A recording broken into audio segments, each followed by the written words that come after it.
Okay, hello children. We will start with this animal tissue part once again.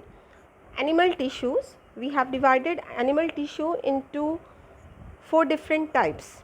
Okay, one is the epithelial tissue, connective tissue, muscular tissue and nervous tissue. Now we will talk about each one of these one by one. Let us start with epithelial tissue. Epithelial tissues. It is a protective covering forming a continuous sheet. Simple epithelium is one which is extremely thin in one layer, whereas stratified epithelium are arranged in patterns of layer.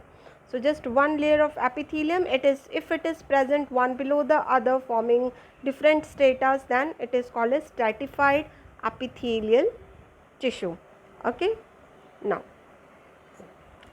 depending on the shape and the functions, these epithelial tissues are divided into four types. One is squamous epithelium. It is present in the lining of our mouth and esophagus. Second one is cuboidal epithelium. Where it is present? It is present in the lining of kidney tubules and salivary glands.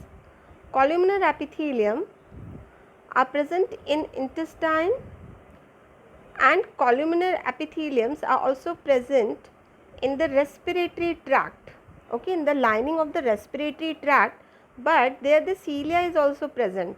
So we call that as ciliated columnar epithelium. Okay, due to the presence of cilia, we call it ciliated columnar epithelium, or we can say columnar epithelium with cilia. Okay. Now the fourth type is the glandular epithelium, which is present in the glands. They aid in the special function of gland cells which can secrete at the epithelial surface. Fine. So coming to the next type of tissue, that is connective tissue. Now connective tissues, there are five types. First one is the blood. Blood is a fluid connective tissue. Blood plasma has RBC, WBC, platelets. Blood plasma contains proteins, salts and hormones. Blood flows and transport gases, digested foods, hormones and waste materials. The second type of connective tissue is bone.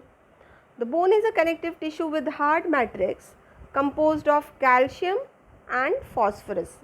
Bone is connected by another bone with another connective tissue, which we call it as ligaments. So connection between one bone to another bone, okay, is by ligaments. A bone is connected by muscles with another connective tissue, we call it as tendon. Okay. Now the next one is cartilage. Cartilage is a connective tissue with solid matrix, just like that of bones. Okay, it also has solid matrix composed of proteins and sugar. It is commonly seen in nose, ear, trachea and larynx. Your ear pinna is made of cartilage. Okay, also in the nose. So nose, ear, trachea and larynx. Areolar connective tissue.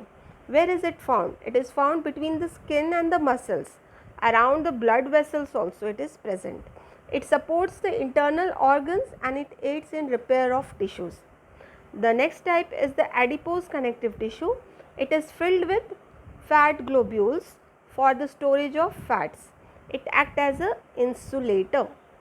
Okay. Now coming to the next type of tissue, that is the muscular tissue.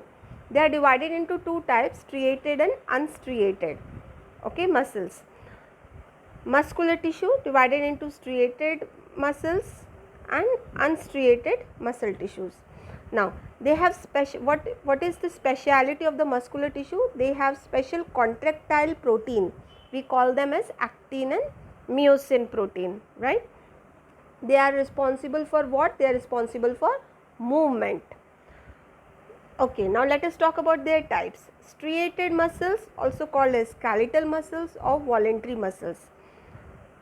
They are cylindrical. Striated muscles, how are they? They are cylindrical, unbranched and they are multinucleated. They have dark band and light bands. Unstriated muscles are also called smooth and involuntary muscles. they are commonly called as smooth muscles, and they have no striations, they have no dark bands, no light bands. Okay, these are also absent in them, and commonly they are found in the alimentary canal.